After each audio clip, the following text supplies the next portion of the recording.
Si us fixeu en l'àmbit de la seguretat, la societat té molt clar que ha de poder identificar quines són les mesures que han d'haver-hi de seguretat, de manera que quan hi ha una barana, les baranes no poden ser amb barres horitzontals, sinó que han de ser verticals perquè no puguis caure.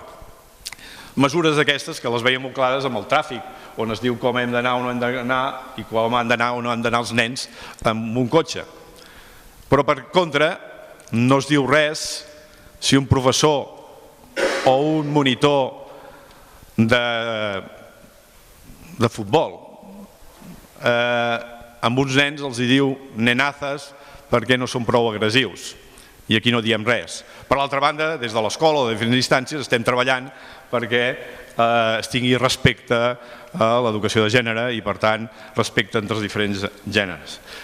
La pregunta és, per tant, hi ha moltes preguntes. El que pretenem aquí en aquesta trobada és poder intentar anar donant respostes sobre algunes preguntes que ens podem fer, i la primera que ja els hi plantejo estaria relacionada en el supòsit que estiguem en un esquema d'aquests, on hi ha una confluència dels diferents àmbits, perquè pretenem formar les persones en tots, allò que diríem la formació integral, que en el cas de l'escoltisme em sembla que és la primera cosa que vaig llegir quan vaig tenir oportunitat de començar a ser cap i poder veure que apareixia aquest terme de formació integral. Ara, evidentment, des de l'escola es parla de formació integral. Si, evidentment, des de les famílies volem la formació integral, i està clar que els mitjans de comunicació i altres sistemes que influeixen, està clar que, vulguin o no vulguin, formen integralment. La qual cosa vol dir que hi ha una confluència i la pregunta és fins a quin punt cal determinar quina és la línia a seguir i qui ha de liderar aquest procés. I dic això perquè, hi poso un exemple, vaig tenir oportunitat de treballar per una empresa que es dedica, que és una empresa de càtering, de treballar, ens van demanar un informe de formació per als monitors que estaven en aquesta empresa de càtering, i resulta que aquesta empresa de càtering va decidir que tenia uns monitors que treballaven primer a les hores de menjador, però després també tenia monitors que van veure que els podien dedicar a les entrades i sortides del centre, d'altres que es podien dedicar després a partir de les 5 de la tarda, i van dir que, a més, i que veien que tenien una oportunitat de negoci liderant els projectes educatius de cada alumne. O sigui, dient als pares, aconsellant els pares, si volen tenir una formació coherent, sàpiga el seu fill, aquí treballa a l'escola això, en el temps dels menjadors pot treballar una cosa, en el temps del lleure pot fer tal cosa, els caps de setmana podria fer una altra cosa. O sigui, ens trobem que hi ha una empresa comercial amb un objectiu clar, que és el del càtering, que veu oportunitat de negoci liderant el camí o les experiències que ha de tenir un noi o una noia. Doncs bé, la pregunta és aquesta. Qui creieu si ha de ser així? Primer, si ha de ser així, i d'entrada, qui creieu si és que algú ha de liderar-ho, qui ha de liderar aquest recorregut que ha de seguir els nois i noies. Evidentment tenim les famílies que alguna cosa tenen a dir i tenim representants de diferents àmbits que ens poden dir la seva. Agafeu el... Gràcies, Mireia, per prendre ja la paraula, així, immediatament. No, jo respecte a aquesta pregunta, que qui ha de liderar el projecte de cada infant, cada jove o al final cada persona haurien de ser aquells agents educatius referents, clau, i que per tant segurament seran les famílies, segurament seran els mestres, segurament seran els CAPs o els monitors d'un esplai, acompanyament, etc. Però jo diria que ho han de liderar conjuntament amb l'infant o el jove.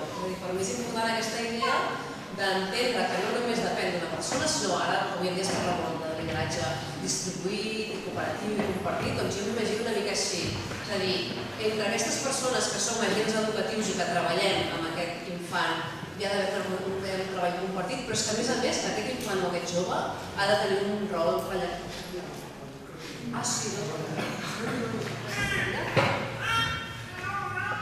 no sentia, però més o menys.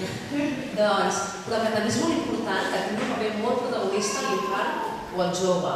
I en aquest sentit penso que això vol dir que els mestres o els pares o els monitors o els caps, més que dir o donar solucions de cap on anar, creïn condicions. És a dir, per mi té molt més valor, i segurament la Laia en parlarà, un mestre que no diu que ara toca estudiar les comarques de Catalunya, sinó que recull una inquietud que hi ha a l'aula i a partir d'aquí hi ha un projecte compartit amb els companys de la classe i treballen sobre aquesta qüestió. Aquí el lideratge que ha tingut l'alumne per mi és molt diferent, perquè a partir d'inquietud, una qüestió seva, per mi és molt diferent aquells pares que es preocupen que el seu fill estudia anglès o faci piano, d'aquells pares que potser el que fan és a casa crear un entorn ric on es llegeix, on es va al teatre i on es va a escoltar un concert i en un moment donat aquell nen li ve de gust, decideix que hi pot haver un mix escolar interessant.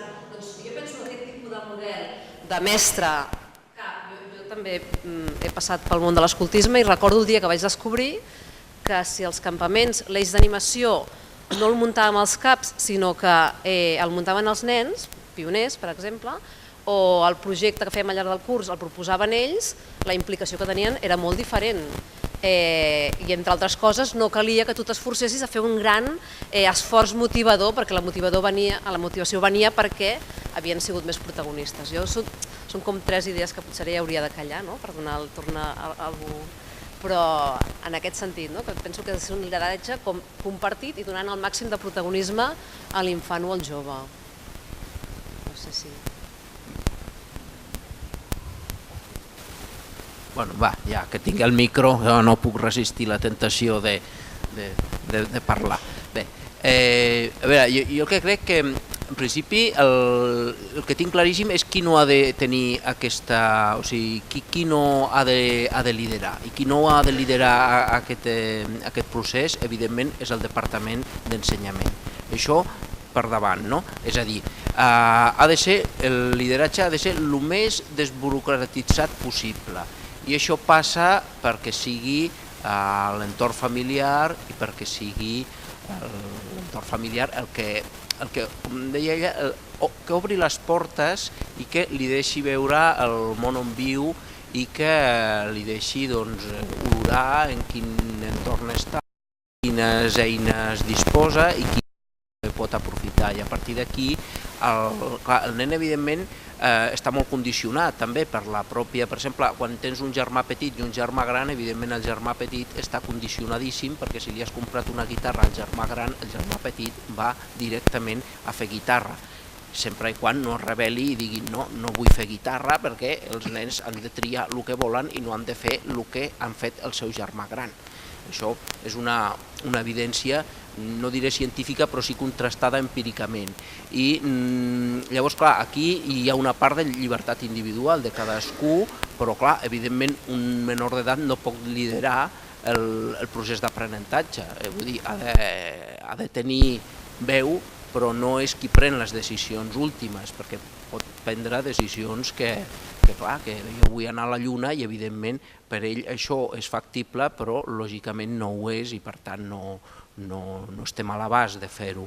Llavors és aquí on és la família, l'entorn formatiu que pugui tenir al voltant i l'escola. Aquí és diferent l'escola del Departament d'Ensenyament, és un matís important perquè el Departament d'Ensenyament és tota una burocràcia absolutament jerarquitzada que vol controlar les coses d'una manera molt estricta i a l'escola ens trobem gent molt diferent, és a dir, gent que cobra la nòmina del mateix lloc que els de Via Augusta, però que treballen d'una altra manera.